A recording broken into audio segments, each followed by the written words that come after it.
Hello, everyone. I'm Grant May. And I'm Todd Gackey. And we're here to bring you your legislative week in review. So we are the policy team here at the Family Foundation, and we've been at the General Assembly as the first week just wrapped up, and we've seen a lot of sights down here at the General Assembly. Yeah, a lot of bills, a lot of interesting comments being made during some of these committee meetings. It can get pretty crazy, but we're here to bring you some of the top moments from this past week. So, Todd, take me through. What do you think was the play of the week this week? Yeah, so my play of the week would go out to Senator Peake. So here's what happened. We had a couple of bills come up to protect female sports. It's a big issue this year. In fact, Senator Peake even had one. Senator Mulcahy had the other. The bill was vetoed or voted down.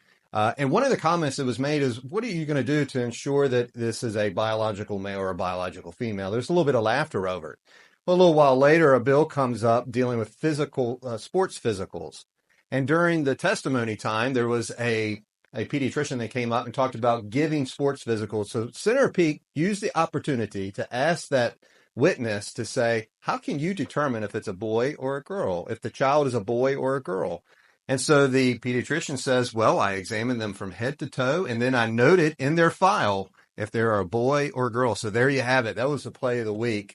Wow, that's not so hard, is it? Actually, the common sense used to be a whole lot more common, maybe even 5 years ago, but now we have bills being voted down because boys should be allowed to play with girls' sports, according to the Democrat majority. Yep. Well, next, take me through. What was the most valuable moment that you think happened this week? Yeah, I think on a serious note, you'd have to go with the debate over the gross abortion amendment that would enshrine a fundamental right or a supposed right to abortion in the state constitution. And we had a number of brave legislators that got up and argued in support of the unborn life and protecting women. And, I'd hate to leave anyone out, but we had some great speeches by Mark Earley and Nick Freitas, and Carrie Corner gave a great impassioned, emotional speech. So the shout out would go to that moment. Awesome. Yeah, we highly encourage you to go back, look it up. It was in an email alert that we included this past week. So that's a little plug. If you aren't subscribed for our email alerts, go ahead and do that, and we'll be sending you some of these moments from session. Now, there's lots of highs while we're at session, lots of good things that happen, but there's also some less good things, especially for some legislators. Sometimes there's some mistakes, some flubs. What were some of the miscues that happened over at the General Assembly? One comes to mind during a Senate Education and Health Committee meeting this week. Senator Danica Roem was presenting a bill that would essentially provide universal breakfast for every student in the Commonwealth of Virginia, which would have been an incredible cost to the state. During the committee, Senator Peake was asking some questions whether or not this is the right approach, because there are some wealthy families that can already afford to provide breakfast for their children. And so Senator Roem said, well, this should be available to every student. We want to treat every student equally. So my thought is, well, I hope that they offer that same logic to school choice and education freedom, that every child gets the same treatment and gets to choose a school that best meets their needs. I would also add one more. I would say during that same committee, there was a bill that was dealing with family life education. Would have allowed an ultrasound, a viewing of or recording of an ultrasound for students to view. And this was a bill brought by Senator Peake. And during the testimony, we, of course, got up and spoke in favor of it, but Planned Parenthood stepped up.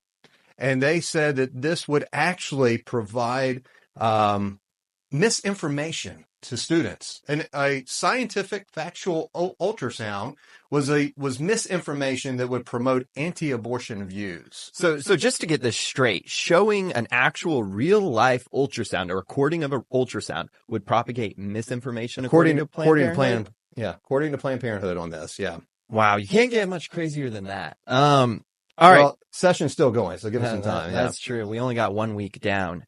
Moving on, give us our scouting report for next week. What should we be watching? Yeah, big things coming up. We have in the Senate, we have votes on the abortion amendment as well as the amendment to redefine marriage, which essentially we're referring to as boys and girls sports amendment because it separates sex and gender in the language, in the proposed language.